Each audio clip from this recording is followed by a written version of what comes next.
Être pour soi-même le ou la meilleure des encourageurs. C'est le sujet que je finis en beauté avec celui-là. Je vous dis à tout de suite.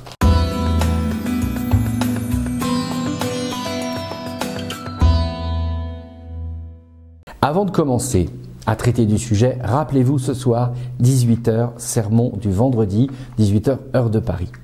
Maintenant, j'aborde le sujet être pour soi-même le ou la meilleure des encourageurs. Hébreux 13:13, qui a été le texte qui a servi de support pour cette semaine, dit « Encouragez-vous les uns les autres ». Mais je voudrais en mettre un autre aussi. C'est une parole de Jésus qui dit « Aime ton prochain comme toi-même ». Elle se trouve dans plusieurs endroits dans les évangiles. Et ce texte est important pour bien comprendre l'idée d'être un encourageur pour soi-même.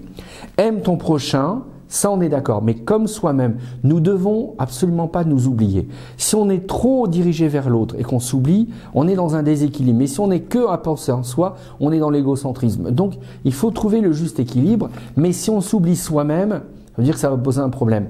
Comme j'aime le dire souvent, si vous ne pouvez pas sauver quelqu'un de la noyade si vous n'avez pas vous-même appris à nager. Donc voilà, c'est exactement la même chose. Donc il faut d'abord être au clair qu'on a besoin d'être son propre encourageur. Et si on s'oublie soi-même, ça ne veut pas dire se donner uniquement la première place, mais si on s'oublie soi-même au titre de l'amour du prochain vis-à-vis de soi-même, eh ben nous sommes en déséquilibre. Donc pour ce faire, moi je vous propose un plan d'action. Maintenant, ce plan d'action, il me semble qu'il a été bien étudié depuis très longtemps.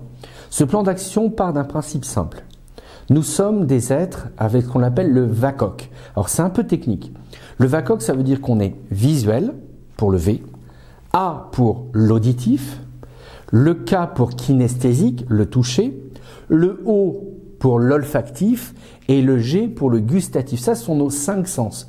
Et à travers nos 5 sens, on véhicule énormément de choses. Donc il faut arriver à constituer son équipe gagnante pour soi-même, issue de nos 5 sens, pour pouvoir trouver à des moments T, sans dépendre de personne, mais des ressources pour être son propre encourageur, ce qu'on appelle être proactif. Je vais vous donner la composition d'une équipe gagnante et je vais vous expliquer pourquoi. D'abord, l'équipe gagnante, elle est composée de 6 ingrédients. Le premier ingrédient, il faut trouver pour vous-même des lieux inspirants. Ces lieux inspirants, si vous êtes voyant, mais ça existe aussi pour les non-voyants, autrement, eh ben c'est toute une vision des choses, des lieux inspirants. Des lieux inspirants, c'est cette maison de famille où on va se retrouver quand ça va pas bien. Des lieux inspirants, c'est cette chambre qui nous sécurise. Des lieux inspirants, c'est ce jardin où je peux aller respirer. Il faut des lieux inspirants qui vont qui va apporter une énergie incroyable et ça va vous encourager, des lieux inspirants, parce que nous sommes dans cette idée du visuel, mais aussi de l'olfactif, vous savez, on y est. Donc des lieux inspirants. Deuxième idée de l'équipe gagnante, deuxième composante, des odeurs inspirantes. On sait que la mémoire olfactive, c'est la plus puissante des mémoires. Des mamies de 95 ans à qui on a fait sentir le parfum d'un gâteau, à remémorer leurs souvenirs. Donc, l'odeur, c'est quand même important. Donc, des odeurs inspirantes, quelque chose qui, vous fermez les yeux, ça vous donne une bouffée d'oxygène. Et vous savez, quand on a besoin d'être encouragé, on a besoin de ces fenêtres d'oxygène. Donc voilà, des odeurs inspirantes qui va de pair avec des lieux inspirants. Troisième, des valeurs inspirantes. On dit qu'on a besoin de 7 valeurs.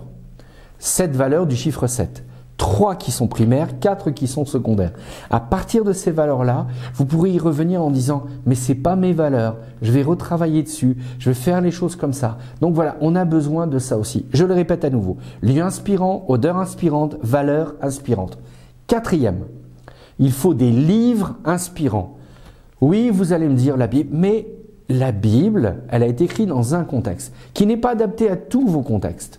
Mais on peut, à partir des livres bibliques, avoir de l'encouragement. Mais d'un autre côté, il existe aussi plein d'autres livres où on peut être encouragé. Moi, j'ai vécu un drame dans ma vie personnelle. À un moment, j'ai un de mes fils qui est parti, comme on dit, en live. Et puis, c'est à travers de livres inspirants que j'ai pu trouver de l'encouragement. Et des gens m'ont reproché, y compris des paroissiens, en disant « oui, tu aurais dû aller dans la Bible ». Oui, mais la Bible, à ce moment-là, elle ne me parlait plus. Mais c'est ces livres-là qui m'ont permis d'avoir de nouveau un texte biblique qui me parle. Ça, c'est ce que j'appelle des livres inspirants. Vous n'êtes pas obligé d'en avoir des milliers, mais quelques-uns, c'est vraiment important, des livres inspirants. Ensuite, cinquième composant de l'équipe gagnante, des recettes inspirantes. Pourquoi je parle de recettes? Parce qu'on est gustatif. Et vous savez, des fois, simplement, prendre un bon gâteau quand ça va pas bien, c'est inspirant.